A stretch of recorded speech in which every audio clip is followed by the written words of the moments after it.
Environment Minister Stephen Guilbeault unveiled Canada's plan to reduce methane emissions today. And to my knowledge, Canada committing to reducing methane emissions by at least 75% by 2030 is the most ambitious goal in the world right now. The proposed regulations are similar to those announced in recent days by the United States, and they are designed to help Canada reach its target of slashing methane emissions from the oil and gas sector by at least 75% by 2030. But two provinces are saying this goes too far. For more details, I'm joined by Minister of Energy and Natural Resources, Jonathan Wilkinson. Minister, welcome back to the show. Thank you very much. 75% reduction by 2030 is a big target. In practice, what does Canada need to do to get there? Well, we've already made a lot of progress, right? I mean, we had put in place regulations requiring 40 to 45% reductions by 2025. And in fact, most of the provinces that this is relevant to actually have either achieved that early or are in the process of actually achieving it early. So significant progress has been made. Obviously, 75% is another step up. There are a number of different things that will need to be done technology-wise in order to achieve it. But those technologies exist, and to be honest with you, relative to many other ways in which to reduce reductions in the emissions in the economy, they're actually relatively inexpensive. So I think there's a clear pathway here. And while I did note, the reaction from some of the provinces today, British Columbia has been developing its own regulations aimed at 75%. And Alberta's emissions reduction plan that was released before the election actually said that they were going to be consulting on a 75 to 80% target. Okay, I want to get to the provinces in just a second, but your government is also going to do some consultations on this as you develop it. You've made it sound very achievable and easy compared to a lot of the other climate challenges that the country faces, which are more difficult. I mean, what do you expect to come out of these consultations that you're going to launch? Well, I mean, some of this is reasonably technical, and so you want to make sure that you've heard from industry in terms of some of the challenges. You've heard from others in civil society, including environmental organizations, about what they think perhaps could be done differently to accelerate some of the work. It's a process within the government where we put it out for consultation with every regulation. It'll be a 60-day period of consultation where people can weigh in. But as I say, I mean, I actually do think, and I think, as you know, David, I used to be the environment minister and certainly was part of this whole conversation. This is one of the more straightforward ways to significantly reduce emissions in the economy. Well, to get back to that provincial reaction, Saskatchewan Premier Scott Moe has called the methane emissions proposal an overreach. Alberta Premier Danielle Smith, she's in Dubai.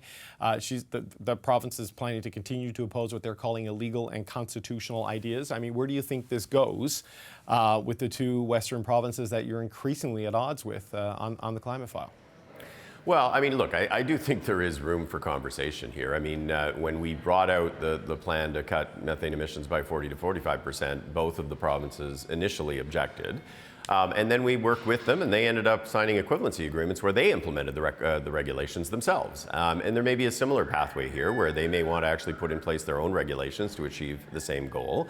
But as I say, I mean, Premier Smith and the government of Alberta, the UCP government, actually had this as part of their emissions reduction plan just before the election. So I don't think there's a fundamental disagreement here. And I think that, what folks like Premier Moe and Premier Smith will have heard, because they're both at COP, is that most of the world is moving in this direction. The Americans have announced regulations in this regard.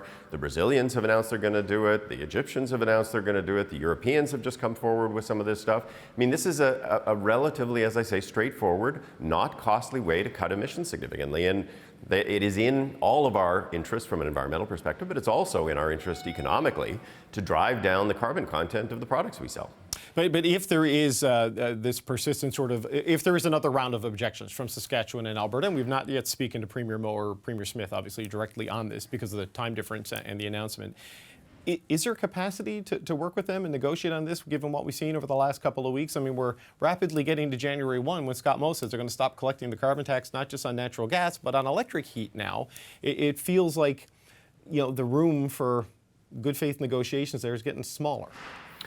Well, let me say that, with respect to Alberta in particular, we actually have a working group that's set up, and irrespective of the public sort of comments that are going on at times, there's actually been very constructive, good work that's been done on things like the clean electricity regulation. And so I expect that those conversations will continue, and I hope that we can get to a place where we can find common ground. With respect to Premier Moe's comments about not collecting the price on pollution, I mean, at the end of the day, irrespective of your perspective on a particular policy, I think most Canadians, or the vast, vast majority of Canadians expect their political leaders to abide by the laws of the land. And I think everybody would expect Premier Moe to do that, and I think Premier Moe probably expects Premier Moe to do that too. Okay, well, we'll find out in less than a month. Back to methane. Rick Smith, president of the Canadian Climate Institute, he said methane reduction is a no-brainer of Canadian climate policy and relatively cheap for companies to eliminate. Do you think the oil and gas companies share that view, that this is a cheap and easy one for them? I think they do. I mean, at COP just today or yesterday, 50 of the largest oil and gas companies in the world actually signed up to something even more ambitious than what we are proposing. Cenovus has signed up to an 80% methane reduction by 2028, not by 2030. So I think most of the oil and gas sector actually understands this is a relatively cheap and effective and speedy way for them to reduce the carbon intensity of the products that they sell. I've seen some analysis by Catherine Hayhoe, who you would know, who's a scientist who works in this space. I think she's a chief scientist with the Nature Conservancy. And her argument is that because it's kind of the cheap and easy emission to get rid of, with methane being that, we can't allow that to let the oil and gas sector, this is her view, off the hook on the bigger one, which is the full CO2 thing because of the larger amount of emissions that come from there. Your colleague, Mr. Guilbeault, told the Globe and Mail that there would very likely be an emissions cap announcement at COP. Before it ends this week. Should we brace for that announcement this week, Minister? And is Catherine Hayhoe right that methane's the easy part? This is where the real work gets done, is on the larger emissions cap? Well, Catherine Hayhoe is a very, very thoughtful observer of these issues, and I find myself in agreement with Dr. Hayhoe very often. Methane is the easy one, but certainly we're going to have to make progress on CO2 emissions from the sector as well, just as we have to make progress on CO2 emissions from all the sectors of the economy. We have said that we are going to do that in the case of the oil and gas sector through a cap that will decline over time. Prime Minister has said that we will be putting a framework out before the end of the year, and we are rapidly approaching the end of the year, so I think you can expect us to bring forward a framework for conversation quite soon. Well, Minister Guilbeault suggested by the end of COP. So will we get a cap before the end of COP? I mean, should we book you to come back this week, Minister? Well, I would say stay tuned, but I'm always happy to come back. Okay, I have to ask you about this other issue that has dominated sort of the parliamentary calendar today, the point of privilege and the calls for Speaker Fergus to resign. Where does the government stand on this? Where does the Liberal caucus, the Liberal cabinet stand on the argument being made that Speaker Fergus compromised his neutrality by recording a video in Speaker's robes in the Speaker chamber that were played at a partisan convention? Well, this is all, kind of breaking news, so I'm not sure that the government nor the caucus actually has taken any kind of a firm position at this stage. Cabinet obviously meets tomorrow and caucus meets on Wednesday, and it's a subject that we will be discussing. But I think we have taken note of the concerns that have been raised, not just by the Conservatives, but others, in terms of the importance of maintaining the impartiality of the Speaker's office. Do you think an apology for you as a member of Parliament, Mr. Wilkinson, does the apology satisfy whatever concerns you might have about this incident?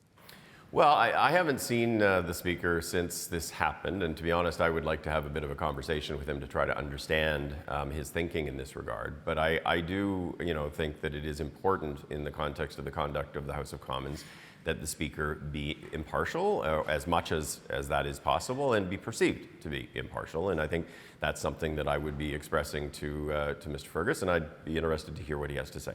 Okay, but do you, at this point, just as a final point, do you see any reason why he should or would step down?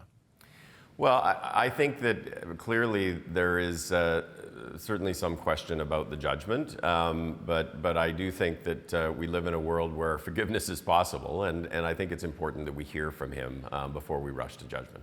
Okay. Energy and Natural Resources Minister Jonathan Wilkinson, thanks for joining us today. And if the cap does come out before the end of COP, we would like you to come back, sir. All right. Sounds good. Thank you, Minister. Okay. Bye-bye.